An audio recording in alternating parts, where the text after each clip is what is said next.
Hello and welcome to this week's episode of Mount Mindset. Now, this week, what we're going to cover off is how to smash your business goals in 2025. It's not just about business goals, though. These universal principles that I'm about to share with you are about improving your performance in just about anywhere. They apply on anything that you want to improve. But given that a lot of people want to make new moves in the new world that we exist in the information age, lots and lots of people are starting new businesses. So what do you do when you start? Now, before we get into it, what we'd like you to do, if you haven't already, is hit the subscribe button. It makes a lot of difference to the channel. And let me know your feedback. Feel free to comment below. Now, without further ado, let's dive right in. 2025. You've came to the conclusion that you want to start a business. What do you do? There's an overload of information. Do you need a business plan? Do you need to have a business advisor? Do you need a business guru? Where do you begin? It's a minefield. And one of the things that put people off when they begin businesses is that there's a statistic about business failure rates in terms of 1 out of every 10 businesses that start within a year or survive, and then 1 out of 10 of those businesses that survive make it to 5 years. So the attrition rate is quite high in businesses. Now, does that mean that you shouldn't venture out to it? Of course not. Now, one of the things about businesses is that it has a very, very good way of you being able to control your life. So what you'll have is you'll have more freedom. In some cases, you'll have more time. You'll have definitely more control over what you want to do. And you can start to take direction in your life and pick an industry that you want to go into. So there's definitely a lot of valuable lessons in starting a business and a lot of valuable reasons why you should start. Now, if you're wanting to improve your performance, and we're going to target this one in business today, but again, I'll just reiterate, you can use these for anything that you want to improve.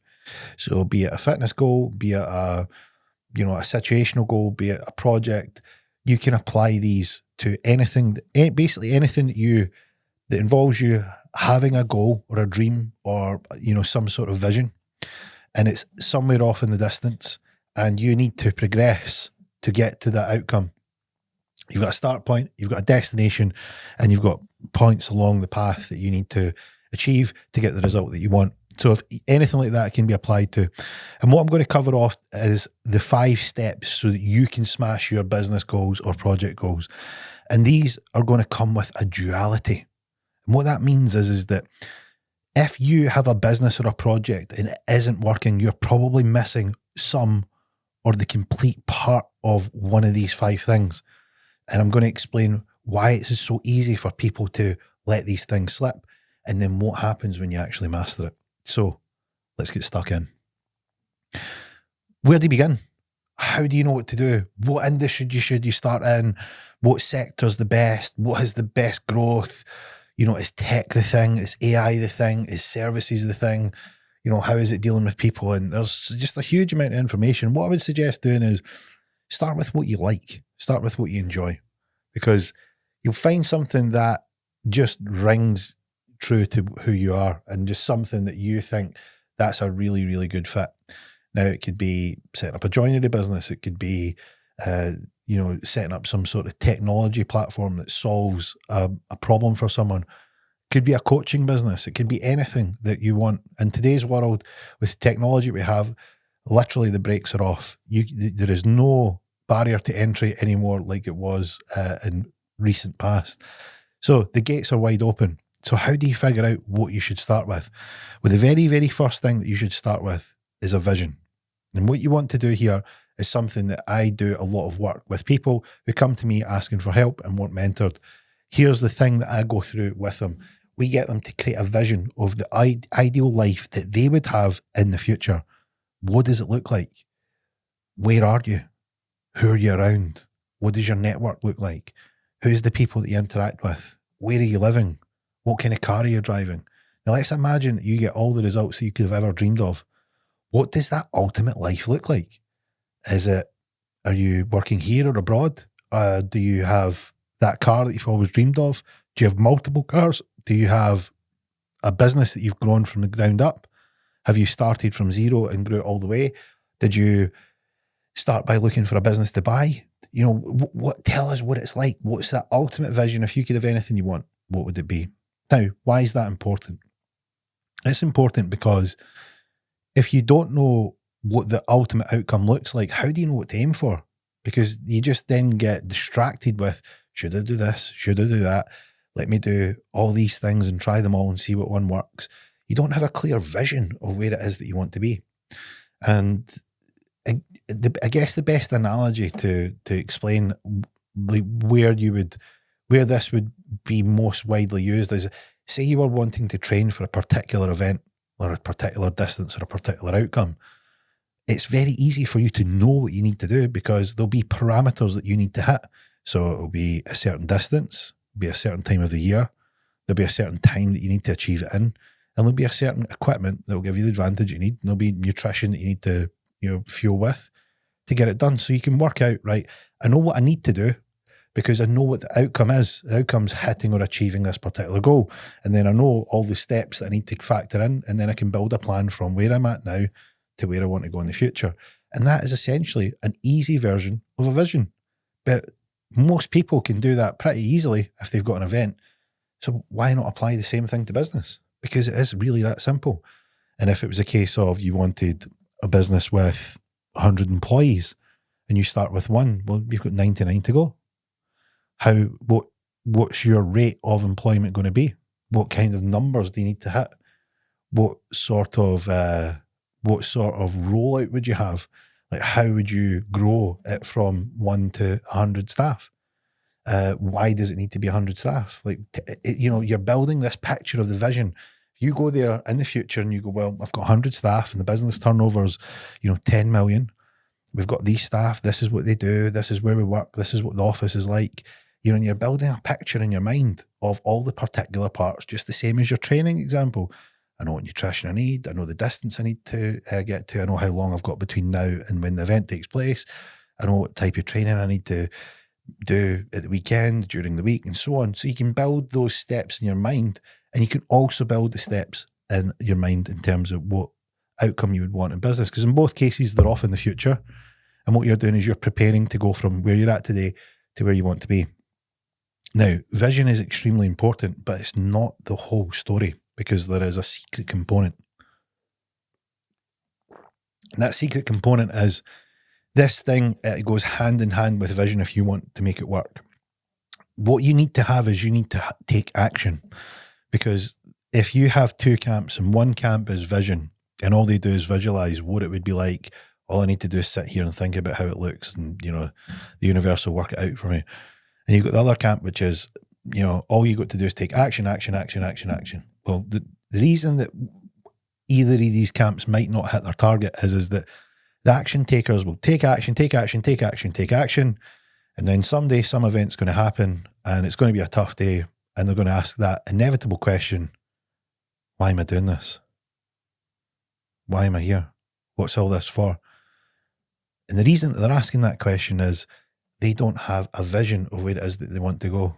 Or more importantly, or more accurately put, they don't know why they should keep pushing. Why should I get there? Why should I go there? What for? Is it for your kids? Is it for your family? Is it for your wife? Your husband, whoever it is that's the important, meaningful in your life, whose lives you will affect and change based on these decisions that you make. So the action guys don't know why. They're just keep, grinding. And you've got the vision guys who are just like, yeah, all you've got to do is visualize. And what happens with them is all the opportunities go by. All the opportunities to change your life are just gone past them. So number one is you need to have a vision. And the way to do it is to look into the future. What would you like your ultimate future to look like? And then start to work yourself back. What would that look like? We do this in depth in Mindset. We coach business people and CEOs and everyone in between, and even people that are just looking to get out of the rut because they want to unlock their mind. The best way to unlock your mind is to think about what the ultimate outcome would look like. And it's actually very similar to how you'd prepare for a hard event. And it's way easier than you think. So build a vision. And then the next thing is taking action. And keeping with the training analogy, you can build the perfect plan, but if you don't execute on that plan, then you're not going to be ready. And if you execute in the plan, if you execute and execute and execute and you don't have any plan, you could be doing the wrong type of training. So you're not going to be prepared. But if you take the plan, vision, and take the action, execute, you will get the result. So that's number one. So if that sounds like you, then what I want you to consider is, are you taking action and do you have a vision? If you don't have a vision, start. Get one down. Really straightforward to do. Really, really, really easy. Ask yourself the better questions. As you've heard on some of the other podcasts that I've done, what is the difference between successful people and people that get average results? And if you put me on the spot, it's this one thing. Successful people ask better internal questions. Things like, how can I do this? What would it look like when I get there? What can I change now to get closer to that result? Who can I speak to leverage my abilities and their talents to get closer to my outcome? These are all the things that successful people ask. And they all have a universal thing that they think that particular way. And you can think exactly the same, because thoughts don't cost a thing, but they do cost your attention. So pay attention to what you're thinking. Ask yourself better questions. And then when you do, take action on those things that you see and that you spot. So that's number one. This rolls us into number two nicely, because number two fits hand in hand with number one. So number two, schedule out your plan. So whether you think that it's going to take you a week, a month, a year, 10 years, schedule it out. The reason you want to schedule it out is that one of the things that you want to do is make the most of your time. What I mean by that is you want to take the things that you want to achieve and then make sure your actions are taking you closer and closer to those outcomes. And when you do, what happens is you start a filtering process. So as you imagine, there's loads of things that come into your life, and then you might have only time for one thing. You need to be able to quickly and rapidly filter out, well, is this taking me closer to my goal or taking me away from my goal? And what you want to do is remove the ones that are taking you away from your goal and concentrate and schedule in the things that are moving you closer to your goal. And so that is one side of it, which means that you are going to get really, really efficient on what you should do when you are thinking about your week ahead. So you're forward planning. You're thinking, right, I want to get this outcome by the end of next week. I want to achieve these particular results. And then you start to work back from those results. So you start to schedule in what you need to get done. Now you'll have things that you can do concurrently, which can run side by side. And you can have things that need to be done in step order. So this one needs to happen first, and this one, and so on. So when you start to structure it out, what happens is you're visualizing your week ahead and know what you need to do. And with that, it starts to get that thinking process really, really ramped up. And when you start that process, what happens is your brain starts to see and figure out what you need to do. And the subconscious mind is incredible, because it can take billions of pieces of information and just work it out. And the more that you drive that into your brain of the result that you want, how you want it to look, what your ideal week would look like, what your ideal outcome would look like, that starts to seep in, and your subconscious mind starts to spot the things that you need to do, and it will keep you on track. So that's why you should have a schedule. Now, as we mentioned, we have some hand-in-hand things, and there's a hand-in-hand thing that you should also do with your schedule, and that's track what you're doing. Now, not tracking in the sense of, if you don't do this, you're a naughty, naughty boy, but more in the sense of, if you want to monitor how well you're doing, you want to be able to track what you've actually done. And then that way, when you review your situation, you want to be able to see if there's any gaps, anything you've missed, anything you've forgotten, and anything you've left out. That way you can actually start to interpret if you have done what you said you would. And if you didn't, then how much did you miss it by? And then what kind of result would you have got if you did do it? And then how much more impact would that have made at the end of the week, month, year that you're working towards? So these are the sorts of things that you want to think about, where you start to use tracking as an advantage to you. It's going to tell you what you did. It's going to tell you where your gaps are in your process. It's going to tell you how consistent you are. And it's going to tell you what you should start to focus more on, because what it'll obviously do is when you track things, you get metrics, and these metrics have a great way of figuring out how you're doing in each section and what you should adjust and what you should change. With these metrics, you can start to see quite easily with the numbers how you can squeeze out more performance, and that is the power of tracking. Okay, number 3. Now this one is a under the radar one. This is what most people would say, you sure? Let me tell you something, from dealing with the best people in the world and seeing how their processes differ, what you see is the high performers all do one particular thing. In my own experience, it's when I applied this to my life in full capacity, this changed essentially all my thinking patterns, because when you start to do things in a certain way, you tend to notice the impact that has, and then you start to overlay how that impact could, if you applied some of the same principles that you're using over the rest of your life, you would go, wonder what else I could do with this. So number 3 is physical fitness.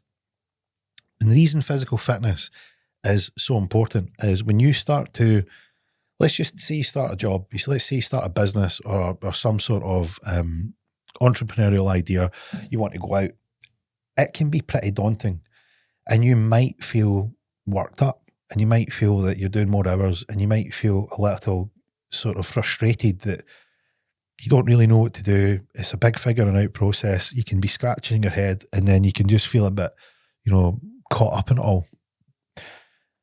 That mentally, physically, that's not going to really, really test your muscles or your fitness as such, but it's going to test your mental capacity, and your mind can get a bit sort of tired with it all. And believe it or not, and as much as this sounds like a bit of an oxymoron, that when you start to do physical fitness, you can actually relax your mind, because when you focus on physical fitness, your body's designed to move, and it has a response when you move and you do physical activity that actually rewards you. So when you start training, you get a reward system, a reward chemical in your body called endorphins. And what happens is they're called the feel-good hormones, because they come up and they make you feel good even though you've really worked hard physically. And what that does is when you're focusing on exercise, you can just sort of shut off the noise in your mind because you're focusing on a hard physical activity. And what happens is your body starts to feel good. When your body starts to feel good, your mind starts to feel good because the endorphins are spreading around your body. And then you'll generally notice an uptick in your energy.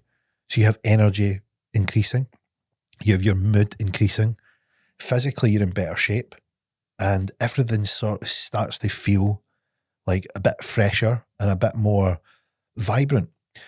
And why it's important, and why a lot of people who are in, high pressure situations, why they find physical fitness so important, is it shuts off the overthinking mind. Because when you're doing an activity and your heart rate's really high, or you're lifting a big weight, or you're running up a mountain, or you're out, a run, and you can hear the doof, doof, doof, doof, doof, as your feet sort of bounce along the concrete. You're not thinking about this stuff, and it just sort of allows that breathing space for your mind just to wind down a little bit. You'll also find that you'll be able to sleep much better because you are actually physically tired. I mean, how many people go to their bed, they're wide awake and cranked up, they feel tired, but they just can't get to sleep. But when you go out and train physically and you train hard, then you're going to be like, whoa, you're going to be ready to sleep. And what will happen is your body's kicking in that recovery process. That parasympathetic nervous system is going to go, look, we need to heal you up. And you just start to feel more fresh, more rejuvenated, and more revitalized. Other offshoots and tangents is generally when you start to train, you will pay attention to your nutrition, because you have higher nutritional demands, and you tend to clean up your diet. And when you clean up your diet, guess what that does to the brain fog? It removes it. So the brain fog disappears, you have higher energy levels, a higher mood, and everything starts to change. And these are like not necessarily massive changes on their own, but combined, they can mean the difference between getting up and feeling ready for the day and, really being sluggish and sort of really, what's the point? And feeling a bit kind of blah. Small things make a big difference. That's why physical activity is so important, not just for the physicality of your body, but allows the time for your mind to rest. There's the dual situation in number 3. So when you go out there, start training, relax your mind, notice what it does to your body. And in the same vein as what we did before, have a vision of how you'd like to look, take the action to go out and train, schedule and track what you're doing. So, whether you get a smartwatch or you're on Strava or you're logging your exercise, you just log what you do. Notice the improvement and feel good about those results that you're getting. And you will notice very, very quickly your mood lifting, your energy levels lifting, and then your desire to get things done will increase exponentially. So number 4, network. So go out and meet people. And I don't just mean online, I mean actually go and meet people. Every day I'm stopped by someone who's seen the podcast, seen some of the episodes, whether it be in the gym, whether it be in the street, whether it be in the shops. I meet people all the time, and it's great that they'll come up and they'll say hello and they enjoy the podcast, and they're like, yeah, I remember this bit and I remember this bit. And this is the great thing about networking with people is we're in such a great age where the technology age can spread us around the world at light speed, and we can be viewed in all parts of the planet. But also what we don't want to miss is the ability to be physically interacting with people socially, actually meeting them face to face, because that again is a different type of interaction. And if you're going to be working with people, it's great to, meet new people, hear new points of view, find out what people are like, see cultural differences. So they're all great things. And what happens is when you build a network, what happens is you'll know a bunch of people that do particular things. When someone comes to you for help or advice, you can connect them with the people that you've met, and you can then start to build a network of people that are in the same sort of business as you, or in the same industry as you, or maybe just have the same sort of philosophical ideas as you. Maybe do the same type of training as you do. Whatever it is, you can start to build a network, because having more connections means that you can spread not only the word for yourself and what you do, which is great, but you can also help others. So it's not just about networking for the sake of improving your own situation, because I think that can be, a bit superficial.